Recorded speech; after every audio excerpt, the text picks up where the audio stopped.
नमस्कार मित्रांनो, बघा आता तुम्हाला सांगते ना, मी घरातले काम करू करू एवढी परेशान होते मी की नुसती उठल्यापासून कामं करा, विद्यार्थ्यांना शिकवा.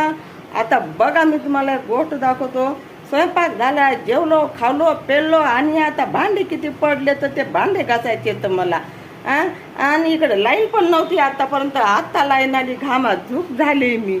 बघा आता मी तुम्हाला माझी भांडी दाखवते, किती सारी भांडी पडलेली येते. बघा ही भांडी येतं हे. आता पोरगी बी काम करना, काही नाही, आता मला करावं लागतं. बघा बरं, एवढी मोठी भांडी घासायचं म्हणलं तर एक तास जाईल माझं ह्याच्यामध्ये भांडी घासण्यामध्ये. आता मी इथं टोपला घेतलंय, आता इथं हे घेतलंय, आता लिक्विड घेते इथं ठेवलेलं आणि भांडी घासून काढते. नाहीतर मग होतं कसं, घरात पसारा असतो तेव्हा सारे पाहुणे येऊन पडतं आणि जेव्हा सगळं साफसूफ होतं तेव्हा कोणी येणार नाही.